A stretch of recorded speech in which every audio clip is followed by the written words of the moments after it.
हिंदू पंचांग में होली से पहले के 8 दिनों को होलाष्टक कहा जाता है। ये समय धार्मिक दृष्टि से काफी विशेष माना जाता है। साल 2026 में होलाष्टक की शुरुआत 24 फरवरी से होगी और इसका समापन 3 मार्च को होगा।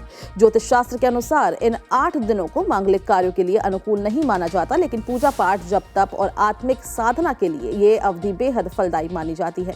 मान्यता है कि इन दिनों की गई सच्चे मन से पूजा देवी देवताओं को जल्दी प्रसन्न करती है। होलाष्टक को भगवान विष्णु यानी श्री हरि की आराधना के लिए विशेष माना गया है। धार्मिक विश्वासों के अनुसार यदि इन 8 दिनों में विधि विधान से श्री हरि की पूजा की जाए तो जीवन के कष्ट धीरे धीरे दूर होने लगते हैं। इतना ही नहीं, घर में सुख समृद्धि और मां लक्ष्मी की कृपा स्थायी रूप से बनी रहती है। ये समय बाहरी दिखावे से ज्यादा भीतर की शुद्धता पर ध्यान देने का होता है। श्री हरि की पूजा करते समय सबसे पहले शांत मन से नारायण का ध्यान करना चाहिए। इसके बाद भगवान विष्णु के सामने घी का दीपक जलाना चाहिए। पूजा में पीले फूल, पीली मिठाई या फल अर्पित किए जा सकते हैं। इसके बाद विष्णु चालीसा या श्री हरि स्तोत्र का पाठ किया जाता है। अंत में आरती कर भगवान से जीवन में शांति, विवेक और सही मार्गदर्शन की कामना करनी चाहिए। ऐसा माना जाता है कि इस दौरान की गई साधना का फल लंबे समय तक मिलता है। वैदिक पंचांग के अनुसार फाल्गुन महीने के शुक्ल पक्ष की अष्टमी तिथि से होलाष्टक की शुरुआत होती है और पूर्णिमा तक ये अवधि रहती है।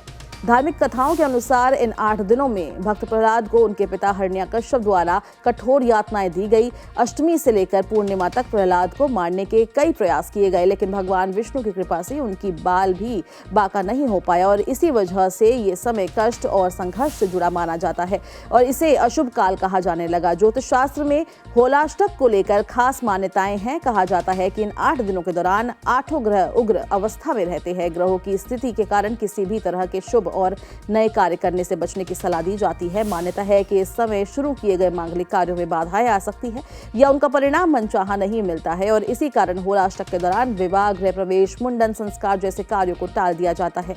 नई दुकान खोलना, नया व्यापार शुरू करना या बड़े निवेश से भी बचने की सलाह दी जाती है। वाहन, जमीन या कोई भी कीमती वस्तु खरीदना इस दौरान शुभ नहीं माना जाता। ये समय धैर्य और आत्मसंयम का होता है। हालांकि होलाष्टक पूरी तरह निष्क्रिय रहने का समय नहीं है। ये अवधि धार्मिक और आध्यात्मिक कार्यों के लिए बेहद शुभ मानी जाती है। इस दौरान जप तप, दान और मंत्र साधना करने से मानसिक शांति मिलती है। भगवान विष्णु के साथ साथ महादेव की पूजा भी इस समय विशेष फल देती है। महामृत्युंजय मंत्र का जाप करें, श्री हरि स्तोत्र का पाठ करें और नकारात्मकता इससे दूर होगी।